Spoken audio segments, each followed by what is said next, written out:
This is a mock interview conducted by ForumIAS Academy at New Delhi. The interview panel includes eminent professors, retired bureaucrats, and other luminaries. The objective of the program is to acquaint the candidate with the format and expectations of the personality test conducted by UPSC.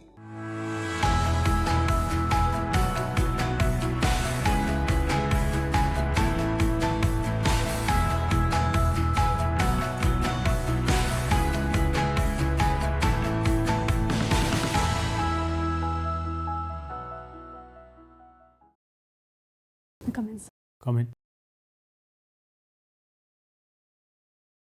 Good morning, sir. Good morning. Please sit down. Thank you, sir. Shailputri.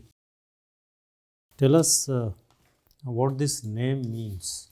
Sir, this name is the first avatar of Ma Durga in Navratri. First avatar of Ma Durga. It's the first form rather than avatar of Ma Durga, which is worshipped in Navratri in Hinduism. Ji, sir. You have done law, LLB from Faculty of Law, University of Delhi. And your parents are also lawyers. Why you want to shift from this profession to civil services? Actually, sir, I was more... We've had great lawyers, Nani Palkiwala. We'll have another great lawyer. Why you want civil service? Sir, I was more inclined towards the administration even before I started doing my law. That is why I... Now, why the inclination? Sir, major role was played by my parents. My father used to encourage me that this is a very good opportunity to serve the people as well as to have a good position in society. Okay. Since you have done law, tell us the present criminal justice system. Does it need reforms, and what kind of reforms? Sir, recently also the IPC and the other major criminal laws have been reformed, and also there have been various committees, for example, Malimat Committee and the Randhir Singh Committee in this regard. So the criminal justice system is plagued by the problem of huge pendency, for which people mostly are under trials. More than 77% the prisoners in India are under trials.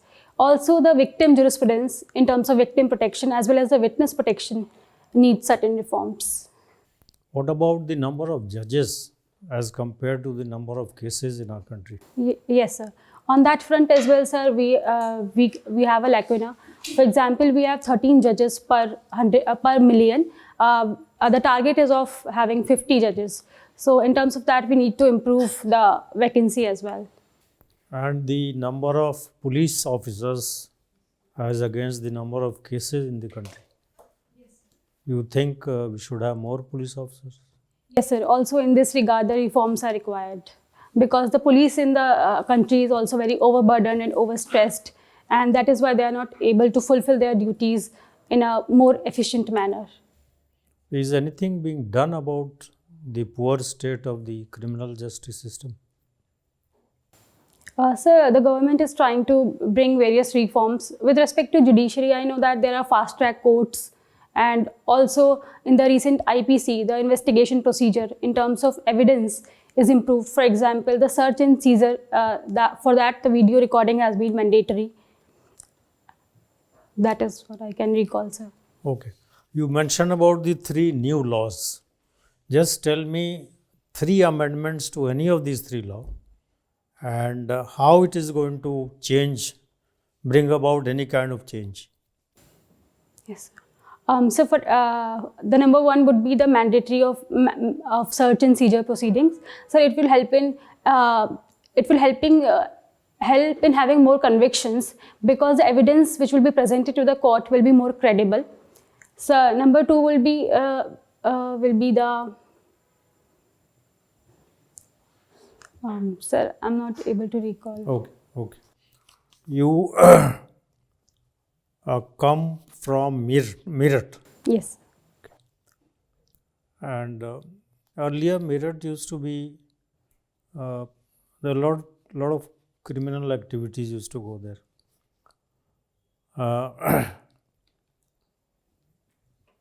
Nothing to do with that. What is the rule of law So rule of law is something which is opposed to rule of men, which was very arbitrary and which was impinging on the liberties and the rights of people. So in rule of law, there is a law, there is a legitimate law-making body, for example, the Parliament in India, which makes law, and everyone, no matter how high or low you are, has to follow and abide by that law. You think there is rule of law in Pakistan? Sir, as an outsider and an observer, it doesn't seem that the rule of law in Pakistan is any better because of the recent cases which have come to light, for example, the persecution of minorities, and also with respect to the election of Prime Minister. The Prime Ministers are repeatedly disqualified and their disqualification is then revoked according to the establishment's views. There are martial courts are run by the army. Are they trying all kinds of cases? No, sir. The martial courts are only for the cases which are filed under the Army Act or the Navy Act and the acts under which forces are governed. If filed against civilians? Sir, I'm not sure whether they can be filed against civilians. Who got the Nobel Peace Prize last year? Sir, it was Narges Mohammadi from Iran. What has she done that she deserved a Nobel Prize? Sir, she has been protesting against the theological and the very dictatorial regime of Iran from past so many years, for which she has been also convicted many times. She is a civil rights activist as well as women rights activist in Iran. Oppression against women. Yes, sir, oppression against women. And that is why she has been convicted several times. Okay, thank you. Thank you, sir. Shailputri Sharma. Yes. Good, very good name. Meerut you belong to. What is its oldest name? Sir, I think it was related to, I'm not sure, I'm sorry, but it was related to Maidanav and it was called Mairaj or something like that. Maharashtra. Yes, yes, sir. Is it related to Mahabharata, Ramayana also? Yes, sir. Why? So because Meerut is considered as Ravan's wife Mandodari's house. Her parents and she belonged to Meerut. So, do the people observe Ramayana, Ravana Puja also in that area, Meerut? Yes, sir. So on Dashera, in the morning time, the Ravan is worshipped, and in the evening time, we burn. It is burnt. Yes, sir. You have taken philosophy. Why not law? Why a small subject? You would have crossed like anything. Sir, I was more interested in law because philosophy because I have done my bachelor's in it. So I was more inclined towards it. You might have appeared earlier with philosophy. Yes, sir. I have appeared in 2018 with philosophy. Good. Okay. Law. What is moot court? So moot court is a practice which is given for law students, where a court-like setup is made so that the law students can have an experience of trial proceedings. Can it be helpful for court to take benefit of moot courts? See, court, they give the judgments. In moot court also we get the judgments. We decide the cases. So can court take benefit of the experience of moot court also? Can it be useful? It is useful for the law students. Can it be useful for the original courts? So in the moot court, the various arguments are presented and also the rebuttal procedure is very rigorous there. Okay. Why All India Bar exam is required? After one is law graduate, why All India Bar exam? So actually the All India Bar exam was introduced because there were allegations of so many quacks, which the people who do not have a valid law degree, they were practicing. So as to eliminate those people from practicing in the courts, the exam was introduced. It is basically an exam for independent practice by the lawyer, right? You prepare, we are preparing overnight, and tomorrow we are appearing in the All India Bar exam, and after that you are blank. What is the benefit of this All India Bar exam to have an independent practice certificate? Sir, the benefit of this exam is that number one, it eliminates the quacks. The people who do not pass the All India Bar exam, they do not get the registration to practice as an advocate. And number two is this also tests the general competence of the person. There are private colleges of law, and it is said that attendance is compulsory. Open university is there now. People are taking many degrees, even the scientific degrees also.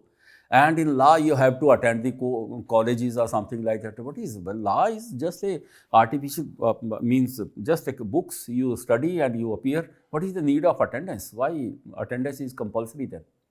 So the reason behind compulsory attendance is that the law also requires to develop a certain reasoning capacity in the students, so that they can approach a case from different perspectives, the prosecution, defense, the constitutional and the various other laws side. So, and the moot court is also done so that people can have a first-hand experience of a court proceeding. So, and also there are internships to make the students aware with the proceedings of the court, so that they can become a better lawyer or a better judge or in whatever side they want to pursue. Okay, these are the Supreme Court guidelines basically, on which it has been found that law, it is a profession. Yes, sir, it's a profession. So it cannot be just on the books only. Yes, sir. It requires... Lok adalats are there, and we are not taking benefits of the Lok adalat. There are number of cases entering into the court, and even the petty cases are there. A cycle theft person is also being handed over to the police, and then court is there. Why? We have to reduce the load of the petty cases. Why we are not taking benefit of these Lok adalats? So the jurisdictions of the Lok Adalat are defined by their parent acts. So whichever cases come under their jurisdictions, only those cases go to the Lok Adalats. So these are basically the compoundable cases. Compoundable cases. They are being taken up by the... Yes, sir. Okay. Section 25 of CRPC, it's a famous act. Section 125. 125, yes, it is a famous. Yes, sir. Why is it is so important? So it is important because it says that a man has a duty to maintain his wife, children and parents. So a person in distress is being taken care of. Yes, sir, irrespective of religion. It is irrespective of religion. So that's why, what is this Shah Bano case? Why it is related to this particular section? Sir, in the Shah Bano case, the court ordered the husband of Shah Bano to pay the maintenance of some rupees to her. But the husband contended that since he was a Muslim, he is not bound to pay maintenance because in Muslim law it is not so required. So that is why the case became controversial, because it was in a way conflict between how this 125 section came into? Why it was applied over there? So it was applied because it is a gender neutral section and it is applicable to all of the people irrespective of their religion. So in gender, we All India Bar, All India, that personal law of Muslim, that there it surpasses. Section 125 has the coverage over there also. This is what the Supreme Court has said. The Supreme Court has said that it applies equally to all, but later on the judgment was overturned by the Parliament. Okay, good. Philosophically, why Russia is dominating philosophically on its borders, basically Finland and other areas? Why it is? This philosophically, sir? What is the philosophy behind? It sets its own boundaries. It should protect boundaries. Why it is entering to other areas? Sir, the philosophy of expansionism is behind it. Some people also call it imperialism because it, in a sense, says that Russia wants to expand its borders and acquire the areas why it has its boundaries. Why should it acquire the other countries? So because the argument of Russia is that the areas which is now it's occupying, for example, the Crimea region and the Donbass region, the people of those regions are pro-Russia and they have loyalties towards Russia. It is basically, they don't want that NATO should enter. Yes, sir. That Russia. Is also a philosophy that Russia wants to guard its border from NATO. NATO's expansionism. What is this the Nirbhaya fund? Why this Nirbhaya fund? So Nirbhaya fund is established under the Women and Child Ministry to establish the women in distress, to help the women in distress. And what is 181? So 181. The helpline, famous helpline for women. It is after Nirbhaya Kand that this phone number 181 is established in the district or the state, so that any woman can ring 24/7, so that she can get the protection of the. Yes, Shailputri. So, please tell me that what is difference in between ideology and philosophy? Is there any difference? Literally, philosophy means the love for knowledge. So basically, philosophers in philosophy try to know the reality. Suppose that I am asking to you that what is your ideology and that what is your philosophy of life? Ma'am, one difference that comes to my mind is that ideologies can become rigid, but philosophy is open to alternate views. Because it is essentially a search for truth and reality. So it is not bound, but ideologies. So dimension of philosophy is more wider than ideology? Yes, ma'am, definitely. Okay. So you have already done LLB. So and also your optional is philosophy. You also read about the Jainism philosophy also? Okay. So especially there was a theory that is Saptabhangi Nyaya. So this is also very helpful for lawyer also. Do you think so? Saptabhangini theory says that there are 7 forms of judgment. So in a sense, it says that there are different kinds of judgment and there is no one truth. So for lawyers, this is also known as Syadvad also? Yes, ma'am, Syadvad as well. It means every aspects have different dimension? Yes. So this is also used by the lawyers and judge also? Yes, ma'am. So can we say that is also used in law also? Yes, ma'am, it is used in law because if we view a case from different perspectives, then only we can know the reality. For example, the Juvenile Justice Act, which comes to my mind, it tries to view the crime from different perspective, from the perspective of the accused, who is a juvenile, and his social and economic circumstances, as well as from the side of the victim.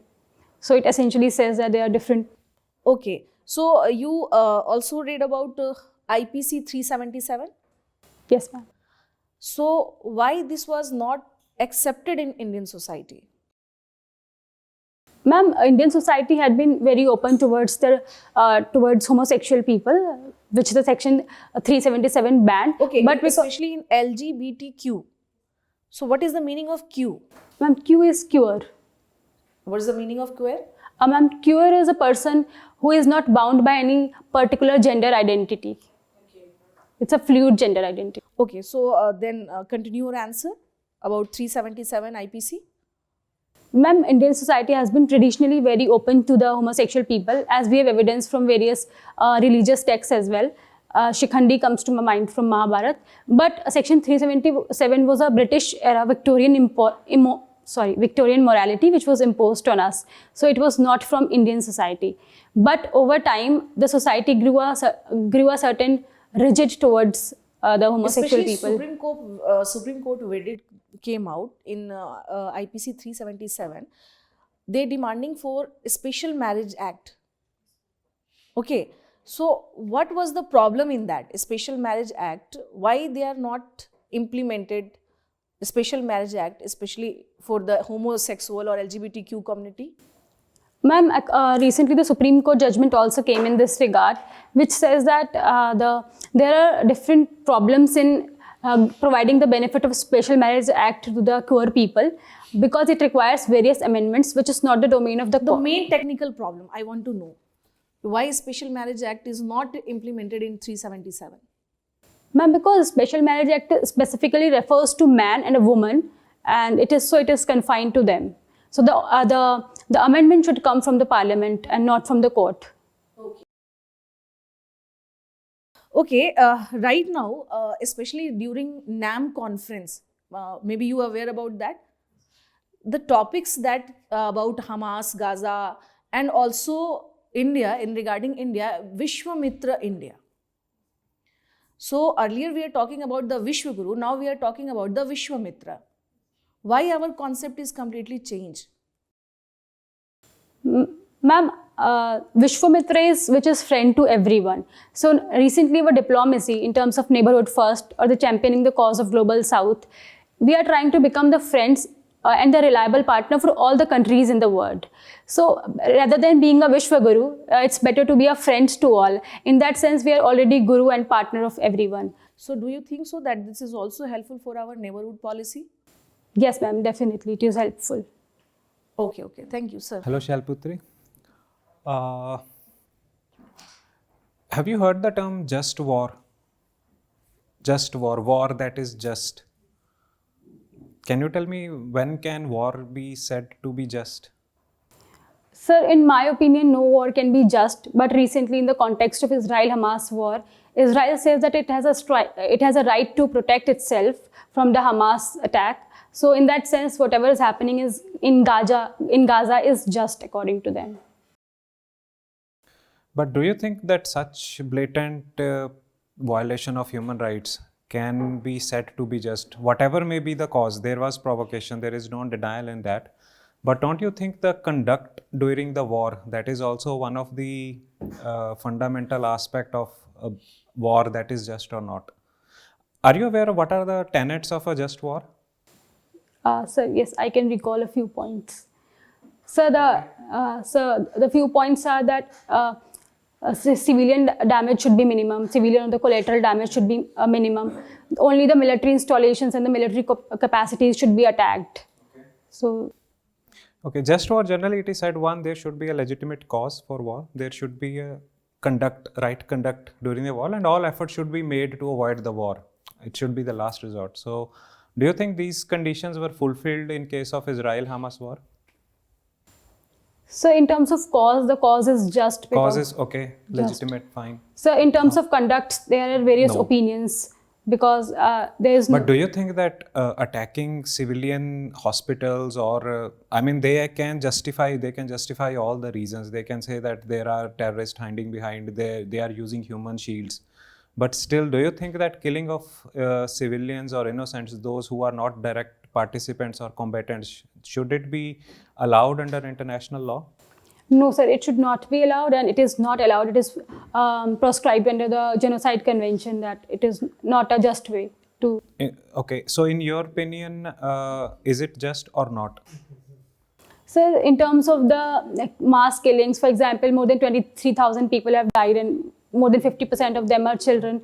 I don't think that Israel has taken adequate steps to prevent the civilian harm. So, and how about Ukraine-Russia war? Can that be said to be just war? Sir, I don't think that war also can be just because the reason given by President Putin that he wants to demilitarize and denazify the Ukraine is, I don't think. But then, don't you think that Russia had valid concerns, legitimate concerns with NATO directly on one of their ally in the past? The contention is that their critics in the US were saying that if China were to form an alliance with Mexico, how would US react? Sir, I think the concerns of the Russia was legitimate, but there can be other means, for example, more talks and more such efforts towards resolving that crisis rather than straight away going for a war. Okay. Fine. Have you heard the term free and fair elections? It's fairly commonly used in India. Can you tell me what is the meaning of two words, free and fair? So free in terms of the fact that everyone can contest, whosoever wants to, and people should have the right to vote for whoever they want without the fear or coercion from any side. And fair? Fair is all the candidates should have a level playing field. For example, we have model code of conduct to ensure that the elections are fair. Okay. And how much do you think that model code of conduct has been effective in ensuring free and fair elections in India? So I think it's been quite effective because if there are any breaches, the Election Commission takes steps. For example, they ban the candidate for campaigning for 24-48 hours. So, and all the schemes are also stopped. The government cannot announce any new schemes when the model code of conduct comes into force. Okay. And when does it come to force? So when the elections are announced, it comes into force. All right. And till what duration it remains in force? So till the completion of last phase of elections. Last phase or declaration of result? So I'm not sure about that. Okay.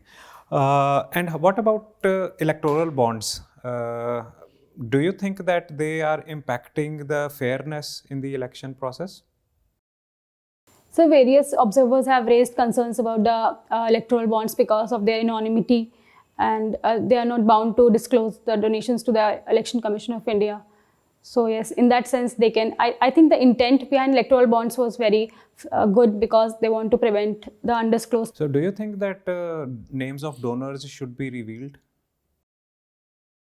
So that is a very contentious issue because so I think the names of donors can be revealed. For example, recently the Jharkhand Mukti Morcha, they revealed their contribution. But don't you think then there will always be a question of, if I am a donor to a particular political party, they lose the election.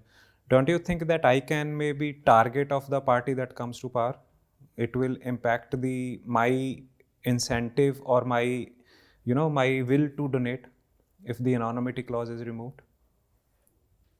So the fear of retaliation can be there, that there might be some harm to the donors. But I think the law and order machinery is quite capable of taking care of that. Do you think that can happen? But still, I mean, it will be a big, even if they retaliate and law and order is there to protect me, but certainly it is going to be difficult for me, right?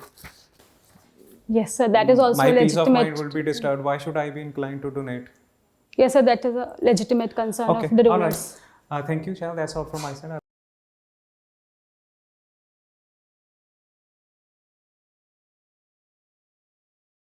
Shailputri ji, you've done quite well in the interview, and your delivery is very good. Your language command is also good.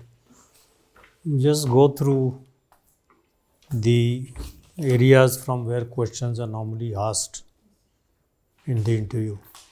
The DEF, your subjects, philosophy and law. Law पे कुछ ज़्यादा यहाँ हो गया, but Yes, maybe sir. they'll focus on something else. Then your city, your state, current affairs. You read newspapers, must Yes, be. sir. Yes, sir. Keep reading them. And the neighbors. Our country has neighbors. What is the relation with them? How are they growing? Compare figures with China and India. Their exports, our exports. These kind of questions. Geopolitical shifts, of course. That will get you through. All the best. Thank you, sir.